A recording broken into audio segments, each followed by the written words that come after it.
Glamour सखीमध्ये आपलं स्वागत आहे. Beauty tips, beauty hacks, reviews अशा कोणत्याही विषयावर आज मी न बोलता तुमच्या आणि माझ्या खऱ्या आयुष्यातील वेगवेगळ्या जबाबदाऱ्या, वेगवेगळे प्रॉब्लेम्स यावर आज आपण बोलणार आहोत. आपण सोशल मीडियावर आजकाल अनेक वेगवेगळा कॉन्टेंट बघत असतो. मग तो डेली लाईफ असेल, जिम असेल किंवा वेगवेगळे अनेक विषय असतात. आणि हे सर्व बघताना आपल्याला प्रश्न पडतो की अमुक व्यक्तीची लाईफ किती आनंदी चालू आहे आणि आपण आपल्या स्वतःला दोष द्यायला लागतो.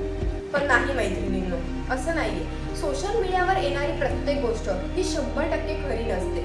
या गोष्टीला अनेक फिल्टर्स लागलेले असतात आणि आज आपण या फिल्टर्स काढून या गोष्टींकडे बघणार आहोत.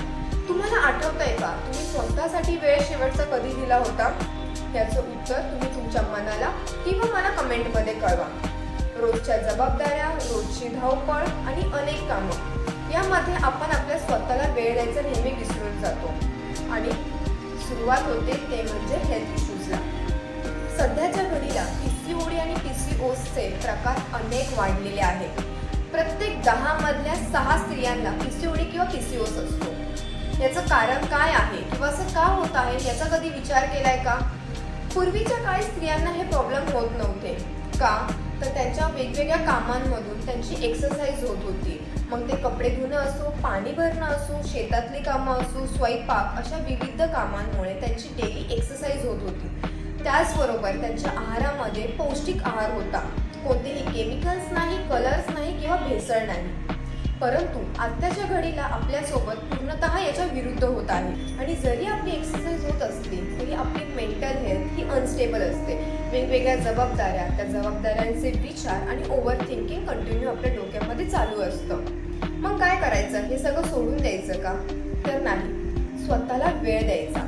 24 तासांमधले साधारणपणे 15 मिनिटे ते 30 मिनिटं आपण स्वतःला नक्की देऊ शकतो. तुम्हाला आवडती ती गोष्ट करा. अगदी काही नाही तर शांतपणे बसून चहा किंवा कॉफी प्या. मग अगदी पुस्तक वाचणं असेल, गाणी ऐकणं असेल, मैत्रिणींसोबत बोलणं असेल किंवा मस्तपैकी चालायला जाणं असेल. या कोणत्याही गोष्टीमध्ये तुम्ही तुमचा वेळ इन्व्हेस्ट करू शकता आणि तुमची मेंटल हेल्थ स्टेबल ठेवू शकता. डॉक्टरांची ट्रीटमेंट घ्या, व्यवस्थित आहार घ्या, एक्सरसाइज करा, योगा करा आणि हेल्दी राहा.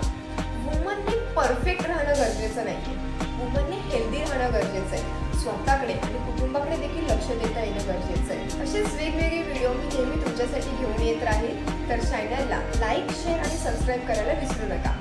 धन्यवाद.